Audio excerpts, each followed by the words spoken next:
How do I get amazing battery life on any iPhone? Well, it doesn't matter which iPhone you're using, iPhone SE, iPhone 10, 7, 7 Plus, whatever, it all applies. Let's take a dive into how exactly I do this. So the first thing with getting any iPhone I do is I go into the settings and I go to battery life.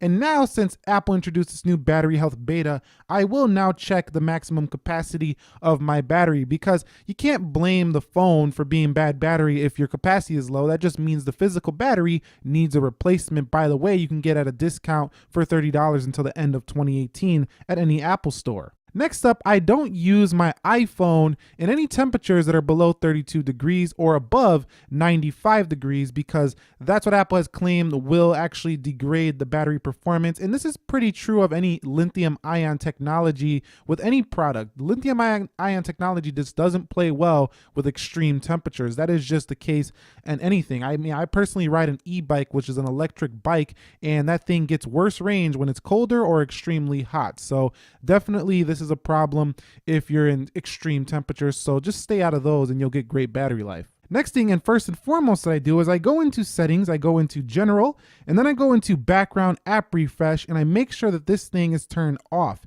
Now I have some of it on. I turned some of these features back on just to show you how to disable them and stuff like that in this video, but background app refresh is one of the first things I always do, because I really personally don't like when background app refresh is on.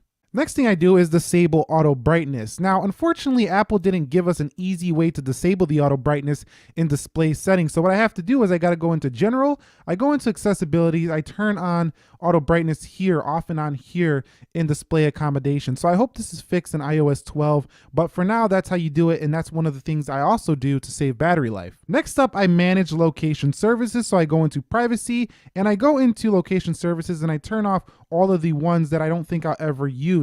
Now, you're going to go ahead and see that only a few applications will use these services, but the more applications you do have on your phone, the more there's going to be. So I have that off altogether most of the time, unless I absolutely need to use the GPS for whatever the case may be. Next tip is to use Wi-Fi whenever possible. Most of us know this is a pretty basic battery tip, but I do that and I just had to mention it there. That's how I always get good battery life as well. I try to stay off LTE as much as possible on any iPhone that I do use. Next up, I keep my apps to the minimum, which means that I use the applications I'm going to actually use and download. Don't download more than you need. Now, I do have quite a few, but each and one of these apps I do actually use quite consistently. So just keep the apps that you're going to use and don't have extra apps. It just builds cache in the background, and it's just not a good thing to do, is have extra apps you don't need if you're looking to get better battery life. So next up, I turn off automatic downloads and updates in iTunes App Store location and settings. So go there. When you're in there, you're going to see automatic downloads. Make sure these are checked off,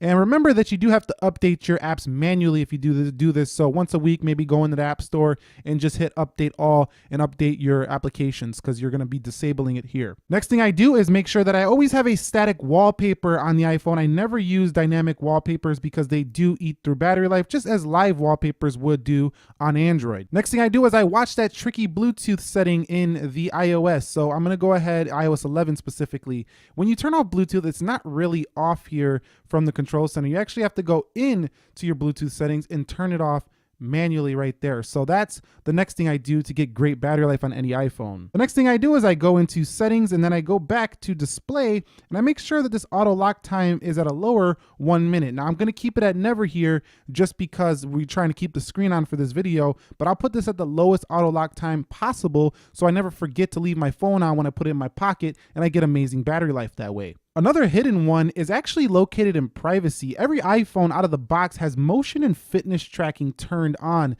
in the Apple Health settings. And this thing always is tracking you wherever you're walking for fitness. And if you're not a fitness guru or you're not using the fitness apps at all, this is eating battery life that you probably had no idea was eating. So you just go into your privacy settings, locate motion and fitness, and disable that.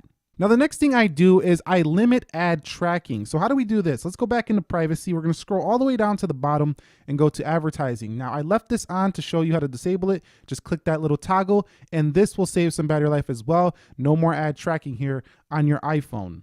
Next thing I do is I make sure that AirDrop is disabled. AirDrop is very useful and I do recommend using it, but when you're done using it, make sure it's turned off because this can be a serious battery drain if you leave it on all day. Next thing I do is I go into my sound settings and I go ahead and I turn off vibrate on ring and vibrate on silent as well, because vibration is not always necessary. All I need to hear is the sound. I don't need vibration to, eat through my battery life if I'm trying to get through a long day. I also will clear applications that are running in the background pretty frequently to make sure that they're not using any precious battery life in the background. I know a lot of people don't agree with this. They think that, leaving apps open doesn't do anything to battery life. But personally, I've just been doing it for a long time and I've seen tremendous battery results doing that. So that's just my experience on the iPhone. Lastly, if I'm in a pinch, I will use the low battery power mode. This one is right in your face. Everybody knows what this is, low power mode, but just utilize that if you don't want to do a bunch of settings and you want to save battery in a pinch and you don't got time to think about what can I disable right now to get through the rest of this day. Anyway, that's it. That's how I get amazing battery life on any iPhone. I do all of these settings anytime I get any new iPhone, and pretty much all my iPhones get me through most of the day, with an exception of when I'm running betas. When I am running a beta, version of iOS, then I do definitely see a little bit of a drop, but that's because it's in a beta process. Once we get on the official versions, the battery starts picking back up.